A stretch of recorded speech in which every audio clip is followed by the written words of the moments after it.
Welcome to Real Money, Real Experts, a podcast where leading financial counseling and coaching experts share their stories, their challenges, and their advice for helping people manage money in the real world. I'm your host, Rachael Deleon, Executive Director of the Association for Financial Counseling and Planning Education, or AFCPE. And I'm your co-host, Dr. Mary Bell Carlson, an accredited financial counselor, or AFC, and the president of Financial Behavior Keynote Group. Every episode, we're taking a deep dive in the topics that personal finance professionals care about, helping clients, building community, and your professional growth. The opinions of our podcast guests are their own, which means that their stories, views, or lived experiences may differ from yours or mine. However, the one thing you will always find on this show is a common thread. Our guests are passionate about helping people with their money to improve their lives, and they believe in upholding high standards for the clients and the communities that they serve. We encourage you to tune in to Real Money, Real Experts with open curiosity. Why? Because it's oftentimes in the conversations where viewpoints or stories differ from our own that we learn the most. Lissa Prudencio is an accredited financial counselor, content creator, and the founder of Wealth for Women of Color. After a 10-year career at Google and YouTube, Lissa left the corporate world to pursue her mission, empowering women of color to break down financial barriers and build wealth. In just 2 years, she has built a social media following on TikTok and YouTube, known for her inclusive and easy-to-understand approach to personal finance. In addition to being an AFC, Lissa is a proud UCLA alum and holds a master's degree in communications from the University of Southern California. She's currently pursuing the prestigious CFP designation. Based in Los Angeles, California, she is passionate about being a lifelong learner and sharing her knowledge to empower others. When she's not working, you can find Lissa on the court playing basketball, tennis, or pickleball, or walking her 2 dogs. Welcome, Lissa. Thank you. Thanks for having me. So we have to know, what kind of dogs do you have? Oh, they're total mutts. I adopted them from the shelter, so I have no idea what they are, but my guess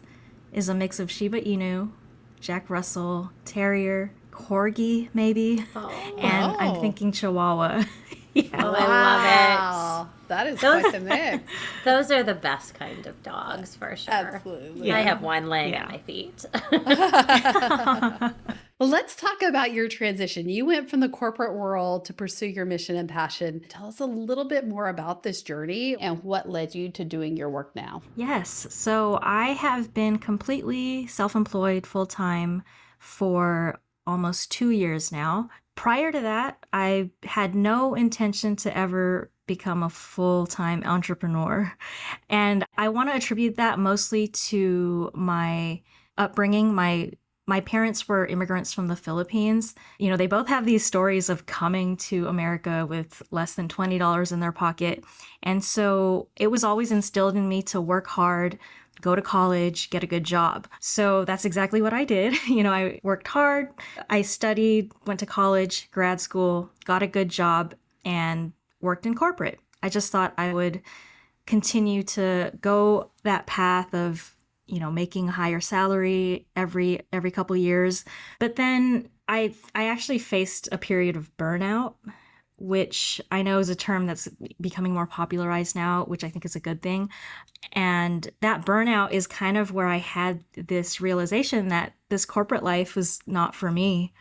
And that's when I ended up going down this path where I became an accredited financial counselor, but it was a long and windy road. It wasn't a straightforward, you know, light bulb decision that led me here. Lissa, you have started your own private practice, and your focus is really on empowering women of color to break down financial barriers and build wealth. Tell us a little bit more about that and what led you to pursue a private practice there. Well, I'm a woman of color. I have a Filipino American background.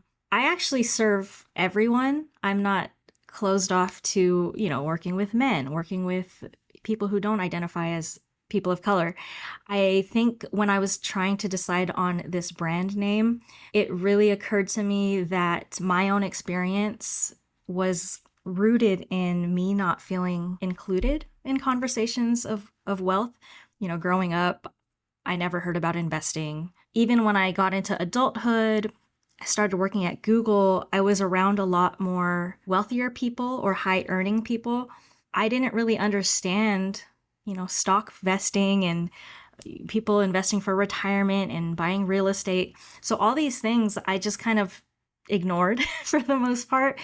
And again, this is, my personal experience, not to speak on others, but I think it's a part of my experience growing up in my culture from a lower income community. I grew up in Salinas, California, went to public schools my whole life. I think that had a lot to do with it. So when I was coming up with this brand name, in my mind, I was like, oh, I want to serve people like me, women of color. I was afraid at first to put anything like that in the brand name or any of my marketing because, there's people out there who think being inclusive of certain groups means exclusion for others. So I constantly have to explain myself on, my channels. But all that to say, I want to help people who may have had a similar experience growing up where, there was no talks about building wealth, investing beyond retirement, and really finding financial security and financial freedom. I just want to kind of normalize that discussion for women of color and anyone else who wants to listen. One of the things that I find interesting with your background is you talk a lot about the wealth gap and non-traditional ways of building wealth. Can we dig into that a little bit more and help us understand how you help clients close that gap and build wealth? Like I mentioned, I never grew up understanding investing. I thought that buying a home to live in, that was the extent of what I learned. My parents actually were able to buy our childhood home and we actually owned it, even though it took a really long time to pay off. And so that was kind of the route I was going. I'm going to get a good job, get a high salary, and then buy a house. It wasn't until I learned later on in my 30s or so that didn't always equate to investing, right? Buying a home is not always a good investment. It's not technically a financial decision all the time, right? There's the emotional aspect behind it, the feeling secure, and even cultural background of why you want to own the home that you live in. So when I started learning more about investing and reading more personal finance books, and I realized that there's a whole world out there, not just the stock market, but other things that you can do with your money. You can create multiple streams of income by building businesses, even taking on side hustles. 9 to 5, one source of income is not the route for everyone to reach financial security. That's when I realized that I think we have to normalize those discussions. I think there's nothing wrong with working a 9 to 5. In fact, if I never went through my burnout and, just everything pivoting in my life, I probably would have still been working a 9 to 5. I was making a good salary, had a good job. But I think a lot of it comes down to I never heard these conversations growing up.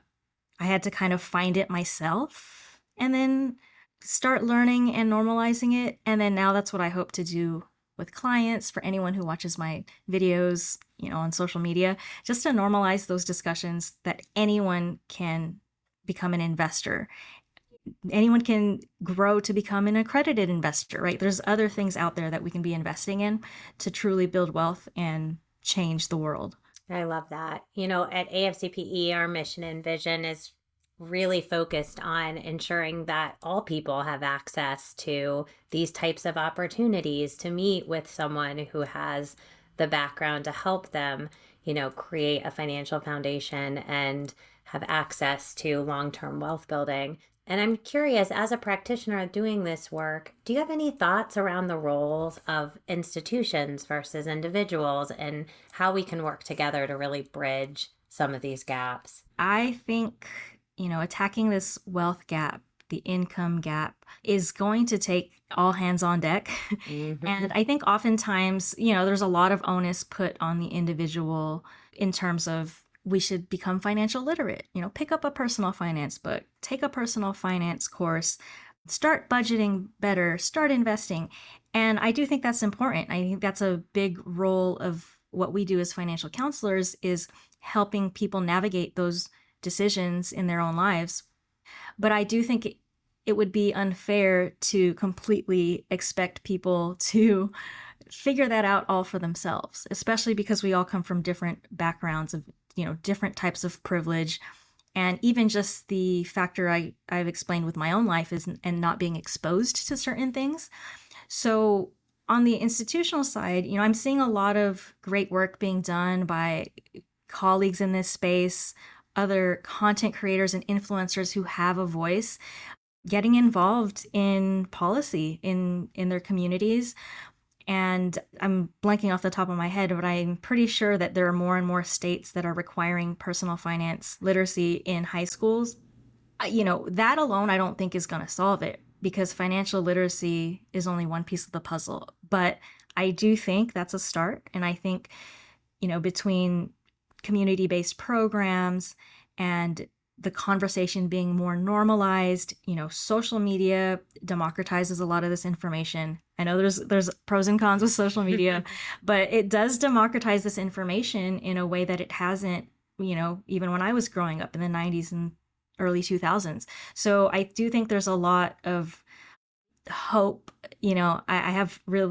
I wouldn't say I've completely lost faith in the system. I do have faith that there are going to be ways in the future to provide resources, education to the people who need it the most. I would like to follow up with your designations. I'm really curious of what led you to pursue the AFC. So it was a windy road. It wasn't a straightforward path. I'm a lifelong learner. So throughout the course of my career, after college, after grad school, I've continued to take classes. And part of it is me searching for hobbies, and part of it is me trying to, I'd say, upskill and explore new areas. And so a couple years ago, I stumbled upon the Financial Therapy Association. Mm-hmm. This was around the time where I was going through my own journey with therapy. I was going through burnout, and I was also going through my own journey of really, really getting my finances together. I knew bits and pieces here and there of personal finance, and I was lucky enough to have started making a pretty good salary early in my career. So I never had to worry too much about it, except for when I really was trying to buckle down and figure my stuff out. So between these two things, I was interested in whether or not there was people out there teaching people how to sort of heal their relationship with money and, dig into the financial side of past traumas and childhood, things that we learn in childhood. So I stumbled upon the Financial Therapy Association. I signed up, I saw it, I was immediately interested. And so I signed up for an account and I applied for this program, only to find out that the prerequisites for it required having some kind of counseling certification, like, clinical licensed social worker, or holding a CFP, Certified Financial Planner, or an AFC, Accredited Financial Counselor. So this is not when I started my AFC. I busted out a spreadsheet and I looked up all the financial certifications that I could that were of interest to me. So, financial therapy, AFC, CFP, I think certified financial education instructor. And I kind of just outlined, what it would cost, what I would learn from it, and what career it could kind of lead to. And I would say one of the reasons I chose CFP to begin with over the AFC was it had a higher price tag on it. And at that time, I got educational reimbursements from my job, not the full amount, but I was really trying to utilize my benefits at my job. So sure. I was like, let me go for this, prestigious certification. I started the CFP, and immediately when I started the CFP, I was like, Lisa, did I pick the wrong one? I had no idea what any of this stuff was. It's insurance planning, tax planning, estate planning, all these elements that, again, I've never been exposed to. Very hard for me. Each class in the program that I'm in gives you about 3 months. For every class that I've taken, I've had to pay for an extension because it's taken me that long to learn the material, reread it, really understand it. So, I've been doing the CFP. I hope to get it within the next 12 months. That's the goal. But in the meantime, sorry, this is totally the longest story to get to my AFC. But it all connects. I promise. It all connects. So as I was doing my CFP, I started posting content on social media, and I started realizing that a lot of the questions I would get on social media were more about foundational things. It was more about the foundational stuff. How do you budget? What accounts should I get? How do I understand my employee benefits? How do I read a paycheck? So granted, I felt like I knew enough information to answer some of those questions and make videos, but I really felt at that point that not just for myself, but for potential financial planning clients, there was going to be a gap. How do we get people from those foundational elements of finance to this stage where you have a financial planner, financial advisor, and you're really being really strategic with your taxes and things like that? So that led me to realize, more important than anything else, for the people that I want to serve and for the people who are already watching my content online, there had to be this gap filled where we have to get your foundations in place. So I wanted to supplement my own knowledge with, a structured program and education, and even the community that we get with AFCPE. There's really great connections that I've made there where other people are growing their businesses and dealing with similar demographics of people. So that led me to pursue my AFC, in which, lucky for me, a lot of my CFP work and coursework and experience, some of those hours counted towards my AFC hours. So it was nice to double dip a little bit on that. But overall, that's kind of what led me to the path of getting my AFC, of which, since I got it, I want to say a year ago. I think I got it a year ago. It's all been uphill. A lot of great things have happened since then. Yeah, I love that story. It was not windy or long, but I think what it felt long. I think what really resonates with me, I think what you're sharing too, you're not alone in that journey. I think a lot of people, some people go in wanting to solely be a CFP. They want to be a financial planner. They want to help people, invest their assets and that kind of work, plan for retirement. And I think that's so valuable, but there's so much you can learn from a dual designation and having those foundational skills around counseling and credit and debt that really makes you more of a well-rounded professional, able to serve people from all demographics and walks of life. You can't see me right now, but I'm nodding my head very hard.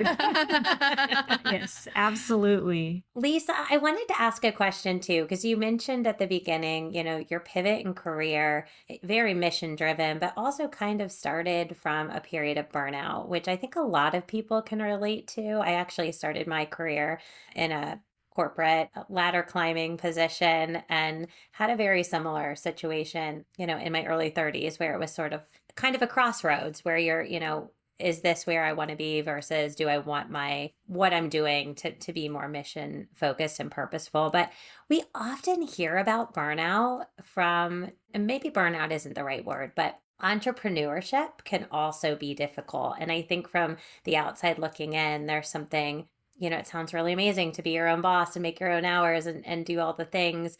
And it's also really hard. There's the hustle behind that. And so I'm curious, as you've been building out your own practice, what maybe did you learn through, working through that burnout period of your life that you're applying now?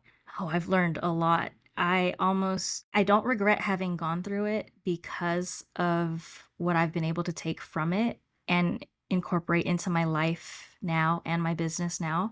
That period that led me sort of to burnout when I was working in corporate was a period of years where I was really, really trying to get promoted. And through many reasons, whether, systemic and unconscious bias, or just the actual nature of there being little headcount and not enough, promotions to go around, whatever that may be, there was a period that I just kept feeling like I had to work harder and harder and harder to really prove that I deserved that next promotion. And so I didn't know it at the time, but it led me to a point of just being really upset at my job, at my higher ups, at my colleagues, to points where I was like, I just don't want to work today. I even had a couple conversations with my manager who was very supportive. I just told her like, hey, I'm not feeling it this week. I think I'll take the week off. That it got to that point where I couldn't pinpoint what was happening, but I lost all motivation. I felt exhausted. I felt like I had no focus and energy, and I just didn't care. I stopped caring. I didn't care if I got fired or anything like that. And she was very supportive, sent me to HR and said, you should have a conversation. And they said, you should probably take a medical leave, just take some time away from work. So initially I decided, let's take a month off. I don't remember the last time I've had a month off of anything. Right. Most of us can't remember that. Right. Exactly. Even dating back to high school and college. Yeah. We've had part-time jobs and summer school and things like that. So I don't remember the last time I had a full month off. So what was interesting to me in that first month was very little changed. I was still unmotivated. I still felt lost. And, I was going to therapy at the time, working through it, and I had to extend a few times. And what I ended up coming out of it with was this realization that through, the first 35 years of my life, I had been programmed to work hard, like work really hard, be productive all the time. It made me uncomfortable to take walks or go out and do something, even just not even read a book, but like sit on the couch, not doing anything, because I felt like that was wasted time. So it was a long journey, but it got me to the point where I realized I've been working so hard my whole life that I don't know what I'm doing it for. I don't know what moments am I actually present in, taking a walk where there's no timeline, where I can just go out in my neighborhood, walk until I feel like not walking anymore, as opposed to I'm going to walk for 15 minutes because I got to get back to a meeting. Same thing with driving. I've noticed my driving has changed. No, I no longer speed anywhere or rush to get to that next meeting. I have time. I can bake it into my schedule to leave 10 minutes early to make sure I get to an appointment on time. And so all these small changes in my life, these are now life changes, not just career related. These are things that I take with me as I'm now self-employed entrepreneur on my own journey to build what I'm building. I don't currently work a full 40 hours. I make sure that when I am, watching TV in the evenings or having dinner and hanging out with friends, I'm not checking emails. I'm not, I've really learned that, I guess work-life balance is the term we're all familiar with, but I've really learned not just that, but being present and really, really being grateful for what I have and what I'm doing in a given moment. And so far, 2 years into this journey since leaving the 9-to-5 world, I have not felt any burnout at all. I actually feel energized when I sit at my computer and have a 3-hour work block to create content or meet with clients. I'm actually excited about it. So I don't know, in a way, I feel refreshed. And I think another thing is, I think now I'll be able to spot signs a lot sooner if I'm on a path to burnout, and I have tools to prevent that. So you don't see Rachel and I both smiling at each other saying, oh, we understand that burnout ever so much. In fact, it's so interesting, Lisa, because I think sometimes people can think, oh, it's because she's an entrepreneur. That's why she doesn't experience burnout. But as an entrepreneur myself, and on the opposite end of the spectrum as you, I'm sitting here going, wow, she's been really intentional with that, right? Like you have purposely, like you just said, carved out a 3-hour block to work on content creation. And I think that there's a lot that goes into it, whether you're a W-2, a 1099, whether you're working for someone, working for yourself, whatever that looks like. I think what I'm really hearing in this is the intentionality of it. And maybe if you're not in a place to be able to control that environment, then you need to make a change. But it's really about you being more intentional with your resources, which includes your energy. Interestingly, I'm a member of a Toastmasters club, so I'm doing a speech this Friday, and the speech that I've prepared is about how to free up more of your time. And yeah, so very, very timely to be talking about this.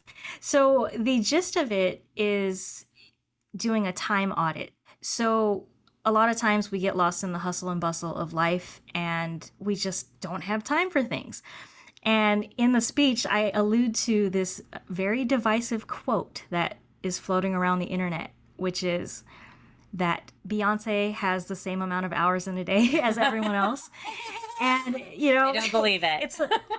Right. It's a hilarious quote because obviously, technically, it's true. We all have 24 hours in a day. But, you know, Beyonce has an amount of resources and power that she can utilize to free up her time. So, you know, not without giving the whole speech on this podcast, the gist is once in a while taking a step back and auditing your time, right? Just what are you spending your time on? Maybe for a week, journal, write down where's your time going? And then alignment, checking are these things that I'm doing throughout the week aligned with my goals and values?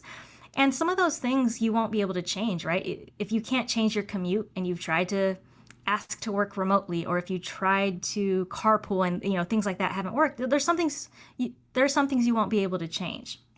And then the last piece of this time audit is figuring out where can you become more efficient? What can you outsource or offload? And being the type A productive person I've always been my whole life, I would have never thought that I would give up so much control in my business than I do.